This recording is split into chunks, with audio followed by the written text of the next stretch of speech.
안녕하십니까. 암호화폐 정보를 전달해드리는 닥터 비트맨입니다. 주말의 시작 토요일의 아침이 밝아왔습니다. 엊그제 7월달이 시작이 된 것 같은데 벌써 7월의 두 번째 주 맞이하는 토요일이죠. 시간이 참 빠른 것 같습니다. 여러분들은 오늘 어떠한 계획이 있으신가요? 저는 딱히 계획은 없습니다. 최근 높아져가는 코로나 바이러스의 여파로 다음 주 월요일이죠. 7월 12일부터 거리두기 단계가 이제 4단계로 격상이 된다고 합니다. 참 머리털 나고 이러한 세상에 살아본 적이 없었기에 안타까운 상황들이 펼쳐지고 있는데 이제는 정말 마스크가 없는 세상을 상상할 수 없는 지경이 된 것 같습니다.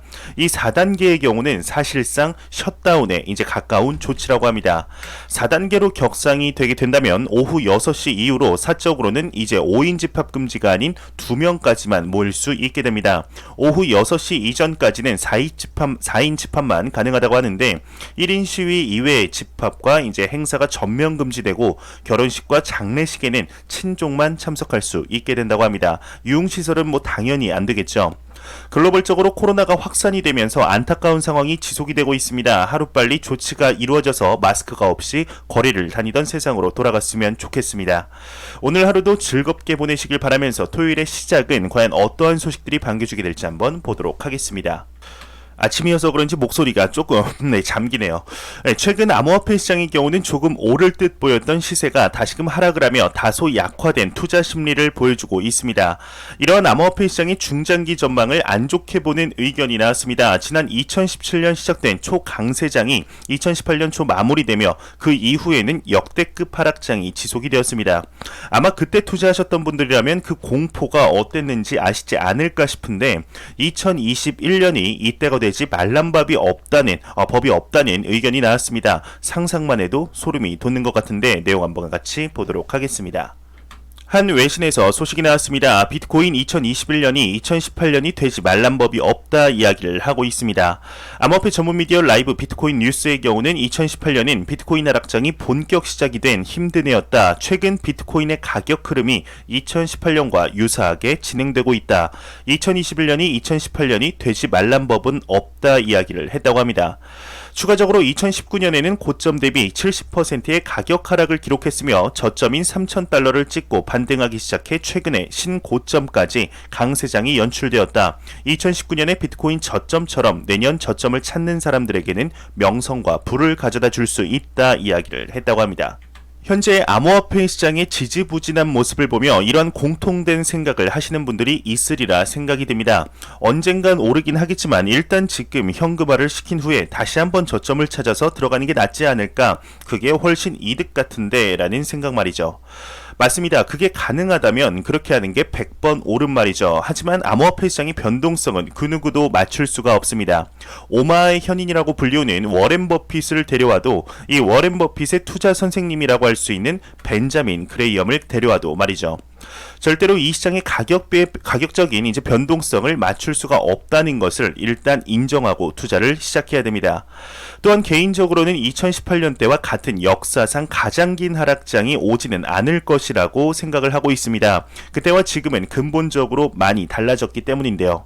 현재 암호화폐 시장의 경우는 빠르게 확장이 되어가며 기관 투자자들과 헤지펀드사가 대거 유입이 될 뿐 아니라 얼마 전에는 헤지펀드의 10배 규모 시장인 퇴직연금이 암호화폐 시장으로 유입이 되고 있습니다.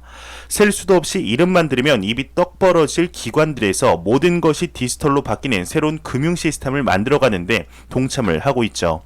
절대로 단기적인 변동성에 일일비하지 않으셨으면 좋겠습니다. 진심으로 이를 바라보겠습니다. 이러한 소식과 더불어서 최근 영국에서 소식들이 많이 나오고 있습니다. 얼마 전 영국의 대형 은행이죠. 바클레이 은행에서 소식이 하나 나왔습니다. 규제 문제로 글로벌 1위의 거래소인 바이낸스에 대한 결제를 차단하겠다는 것이죠. 이뿐 아니라 지난 5월에는 영국의 한 암호화폐 업체에 대하여 자극적인 광고 문구를 금지시키는 조치가 이루어졌었는데 오늘 추가적으로 내용이 나왔습니다. 과연 어떠한 내용인지 한번 같이 보도록 하겠습니다. 영국의 광고심의국에서 내용이 나왔습니다. 암호화폐 허위 광고에 대해서 단속할 예정이다 발표를 했다고 하는데 파이낸셜 타임즈에 따르면 영국의 광고심의국이 이달 허위성 암호화폐 광고를 단속하겠다 이야기를 하고 있습니다. 특히 온라인과 소셜미디어 플랫폼에 게시된 광고 위주로 단속을 강화할 방침이라고 하는데 이 조사를 맡은 총괄의 경우는 적발시 엄중하고 신속하게 처리할 것이다 이야기를 했다고 합니다. 현재 이러한 허위 광고는 암호화폐 시장에서 없어져야 하는 것이 맞습니다. 내용을 보다가 갑자기 생각이 나서 말씀을 드리게 되면 최근 제 계정을 이제 사칭하면서 코인 정보방을 만드는 사례가 있었습니다. 저는 개인적인 단톡방을 운영하고 있지 않습니다. 저를 사칭하는 사람이 있다면 무시해 주시길 바랍니다. 다시 한번 말씀드리지만 저는 절대로 코인 단톡방을 운영하지 않고 있습니다. 심지어 제 영상 댓글에도 다는 것을 보았는데 일단 보이는 대로는 삭제 조치를 하고 있습니다. 만약 여러분들에게 저를 사칭하며 접근해 온다면 100%, 1000% 제가 아니니 무시하시길 바랍니다. 이런 상황 속 최근 암호화폐 시장의 가격이 바닥에 접근해 있다라는 이야기들이 많이 나오고 있습니다. 이에 비트코인을 홀딩하고 있는 비율이 증가를 하고 있다고 하는데 내용 한번 같이 보도록 하겠습니다. 글래스노드 데이터에서 소식이 나왔습니다. 비트코인 투자자들 중에 중단기 보유를 진행 중인 투자자들의 비율이 높아지고 있다고 합니다. 암호화폐 데이터 분석업체 글래스노드의 경우는 비트코인 공급량의 보유 기간을 측정하는 홀드 웨이브 지표를 바탕으로 한 고차를 발표했다고 합니다. 이제 밑으로 쭉 내려가시게 되면은 지표 읽기라는 부제가 나오게 됩니다. 한번 보도록 하겠습니다. 이 문단을 보게 되면 현재 시장 환경에서 신규 진입도 포함한 단기층이 감소하며 중기층이 증가하고 있다고 합니다. 이는 전체 마켓에서 비트코인을 매각하는 기간 이후에 보유 움직임이 강해지고 있음을 보여준다고 하는데 또한 이것이 진행이 되게 되면 장기층이 증가하고 있는 경우 홀드 경향이 보다 강해지고 있다 이야기를 하고 있습니다. 현재 암호화폐 비트코인을 단기적이 아닌 이제 장기적인 시각으로 투자를 하는 투자자들이 많아지고 있다는 것이죠. 현재 이뿐 아니라 앞서 말씀드렸듯이 비트코인의 가격이 바닥임을 시사하고 있다 이야기를 한 애널리스트가 나왔습니다. 어떠한 내용인지 한번 같이 보도록 하겠습니다. 암호화폐 애널리스트 윌리 우의 경우는 비트코인의 고래 움직임이 바닥임을 시사한다 이야기를 하고 있습니다. 유명 온체인 암호화폐 애널리스트 윌리 우의 경우는 비트코인의 고래 움직임을 볼 때 시장은 이미 바닥을 친 것 같다고 분석을 했다고 합니다. 이어서 펀더멘탈은 이제 매도하고 싶지 않을 만큼 튼튼하다고 덧붙였다고 하는데 현재 가격의 상황은 그리 좋은 상황은 아니지만 전반적인 움직임들과 펀더멘탈을 보았을 때 파는 것이 손해다라는 이야기를 하는 것이 아닐까 생각이 듭니다. 현재 이러한 소식과 더불어서 현재 암호화폐 시장의 대장 코인인 비트코인보다 더욱 많은 관심을 받는 코인이 있습니다. 바로 시가총액 2위의 부대장 코인 이더리움인데요. 이더리움의 경우는 다음 달이죠. 8월 4일 런던 하드포크 업그레이드가 예정이 되어 있는 만큼 많은 관심을 받고 있는 것이 사실입니다. 이 런던 하드포크의 가장 주요한 골자로는 이더리움의 개수를 줄임으로써 희소성을 높이겠다는 것인데 이러한 상황 속 거래소의 이더리움이 매일 신저점을 갱신하고 있다고 합니다. 이게 어떤 내용인지 한번 같이 보도록 하겠습니다. 거래소의 이더리움 보유량이 7월 들어서 매일같이 신저점을 갱신하고 있다고 합니다. 코인텔레그래프에 따르면 7월부터 거래소의 1일 이더리움 보유량이 매일같이 사상 최저치를 기록하고 있다고 합니다. 이 배경에 대해서는 세 가지 요인을 제시했는데 첫 번째로는 이더리움 2.0 스테이킹 서비스와 두 번째로는 디파이 토큰의 상승 및 락업 자산 가치의 증가 그리고 마지막 세 번째로는 앞서 말씀드린 런던 하드포크 예정을 들고 있습니다. 거래소 내의 물량이 저점을 기록하고 있다는 것은 이더리움을 홀딩하고 있는 투자자들이 개인 월렛으로 보냈다는 뜻이죠. 암호화폐 거래소에서 이제 익명의 주소로의 이체는 중장기 홀딩으로 보기에 긍정적으로 볼 수 있을 것 같습니다. 현재 글로벌적으로 암호화폐 시장을 제도권 안으로 들이려는 움직임 속에서 암호화폐 시장에 대하여 완전히 금지를 시키려던 국가들의 바뀐 태도들이 유독 눈에 띄는 것 같습니다. 이에 가장 대표적인 국가가 바로 인도이죠. 인도의 경우는 지난 3월 이러한 소식이 나왔었습니다. 암호화폐를 거래하거나 심지어 보유만 하더라도 벌금을 때리겠다며 초강수를 둔 것이죠. 이때 당시 이러한 소식을 전하면서도 정말 인도에서는 암호화폐 시장이 끝이 난 게 아닐까 생각이 들었습니다. 하지만 어떠한 바람이 분 것일까요? 3개월이 지난 6월에 이러한 소식이 나왔었는데 인도의 중앙은행에서 암호화폐 거래 제한을 하지 말아야 한다 이야기가 나온 것이죠. 인도의 중앙은행은 공공기관인 만큼 그 말인 즉슨 이제 인도 정부의 말이 되는 것인데 이런 상황 속 인도의 거래소에서 소식이 하나 나왔습니다. 현재 암호화폐 시장의 가격 상황이 그리 좋지 않음에도 불구하고 인도에서 비트코인을 포함한 암호화폐의 인기가 사그러들지 않고 있다는 것이죠. 과연 어떠한 내용인지 한번 같이 보도록 하겠습니다. 인도의 거래소에서 소식이 나왔습니다. 약세장에 거의 영향을 안 받는다 이야기를 했다고 하는데 비즈니스 인사이더 인디아에 따르면 인도 암호화폐 거래소가 현재 약세장에 거의 영향을 받지 않는다는 관측이 나왔습니다. 현지 거래소 코인스위치 쿠버의 CEO의 경우는 이렇게 이야기를 했다고 하는데, 가격의 변동성은 시장 성장의 일부이다. 향후 회복세를 보일 것으로 기대한다. 약세장은 우리에게 보안 강화, 암호화폐 교육 프로그램 개발 등의 기회를 제공한다. 이야기를 했다고 합니다. 인도의 경우는 암호화폐 금지가 강력했던 지난 2020년 당시에도 인도의 P2P 거래가 역대 최고치를 기록했다는 내용이 나왔습니다. 이뿐 아니라 얼마 전 나이지리아에서도 비슷한 소식이 나왔었는데, 올해 비트코인의 P2P 거래량이 무려 2.1억 달러를 육박하며 사상 최대치를 기록한 것이죠. 이 P2P 거래 시스템이 뭐길래 연일 기사에서 나오는 것일까요? P2P라는 뜻을 간략하게 말씀드리면 사람에게서 사람으로라는 뜻으로 해석하시면 됩니다. 즉 개인 간의 거래가 이루어진다는 것인데, 개인끼리 비트코인을 주고받는다. 과연 어떠한 상황에서 이러한 것이 이루어질까요? 이는 단순 비트코인을 가치 저장 수단으로서, 자산의 수단으로서가 아닌 시장에서 유통되는 화폐의 역할로서 사용되고 있다는 뜻입니다. 우리가 시장에 가서 시금치를 사고 비트코인 월렛으로 비트코인을 보내고, 정육점에 가서 이제 돼지고기를 사고 비트코인을 보내고, 돼지고기 받고 소맥 한 잔 먹고, 뭐 이런 식인 거죠. 금주가 좀 쉽지가 않네요. 아무튼 현재 2008년 이제 발생한 글로벌 금융위기이죠. 리먼 브라더스 사태 때 찍어낸 달러를 모두 회수하지도 못하고 해결하지도 못한 채 작년 코로나 바이러스로 인해서 미 연준에서는 역사상 전무후무한 규모의 양적 완화를 시행하게 됩니다. 이에 인플레이션의 우려가 있었지만 바로 그 증상이 나타나진 않았었죠. 하지만 1년이란 시간이 지난 지금은 글로벌 금융의 중심으로 불리우는 미국을 기점으로 달러의 영향력이 큰 국가들에서 인플레이션의 위협에 직접적인 타격을 받고 있습니다.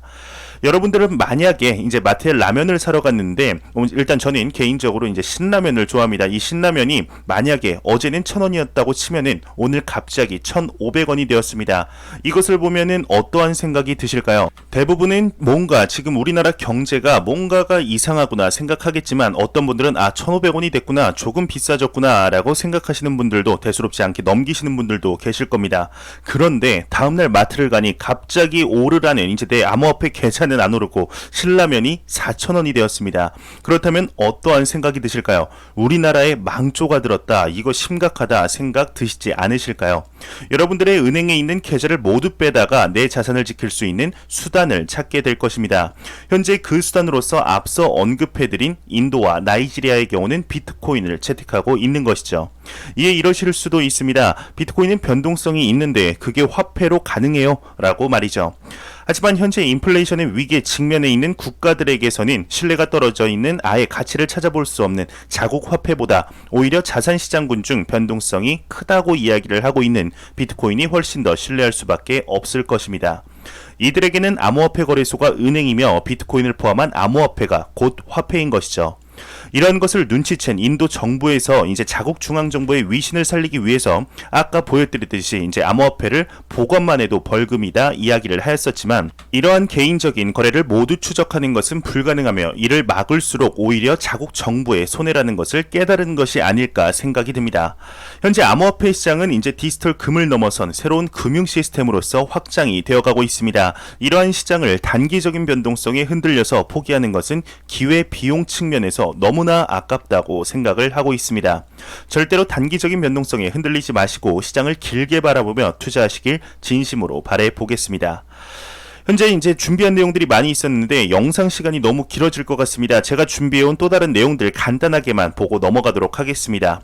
현재 이뿐 아니라 인도뿐 아니라 대한민국의 형제 나라라고 불리우는 터키에서도 소식이 나왔습니다. 터키의 암호화폐 사용자가 1년 새에 11배가 급증을 했다는 것인데, 지난해의 경우는 6,000명의 설문조사 중 0.7%만이 암호화폐를 거래했다 대답을 했었습니다. 하지만 올해는 설문조사 인원이 1,400명으로 좀 줄긴 했지만 그중 7.7%가 비트코인을 포함한 암호화폐 거래를 했다고 대답해 무려 지난해보다 11배가 급증했다는 것이죠. 이러한 설문조사를 터키 국민들을 일반화시킬 수는 없겠지만 비율로 따졌을 때 상당히 높은 폭으로 증가한 것은 부정할 수 없는 사실이죠. 그만큼 암호화폐 시장이라는 존재를 인식하고 있는 투자자들이 늘어났다는 것을 확인할 수가 있는 것 같습니다. 이 소식과 더불어서 채굴 문제에 관해서도 최근 많은 이야기들이 나오고 있습니다. 지난 5월 채굴의 문제점 중 하나는 전력 소비량이었습니다. 중국이 채굴 금지 여파일까요? 오늘은 이러한 소식이 나왔었는데 비트코인의 전력 소비량이 몇 달 새 큰 폭으로 하락했다는 내용이 나왔습니다. 현재 이에 단순 중국에서 채굴이 금지가 됐다고 볼 수도 있지만 최근 비트코인 채굴 연합에서 청정에너지로 비트코인을 채굴하는 비율이 무려 56%에 이르고 있다 내용이 나왔었습니다. 또한 얼마 전에서는 엘살바도르에서 화산 지열로 채굴하겠다 이야기를 하며 조감도를 공개했을 뿐 아니라 심지어 이제는 소똥으로 이제 비트코인을 채굴하겠다는 소식들이 나오면서 전력 소비량이 큰 폭으로 하락하는데 영향을 미친 것이 아닐까 생각이 듭니다. 점점 비트코인의 채굴 문제들이 해결되는 듯 보이는 그림이 그려지는 것 같네요. 마지막 소식으로는 우리나라 대한민국에서 소식이 나왔습니다. 한 법무법인에서 이제 가상자산 블록체인 팀을 출범시켰다고 하는데 법무법인 율촌에서 소식이 나왔습니다. 특근법의 시행으로 가상자산 시장의 전반적 제도적 이제 안전장치 마련이 어느 때보다 중요해졌기 때문이다. 총 10여 명으로 구성이 되었다 이야기를 하고 있습니다.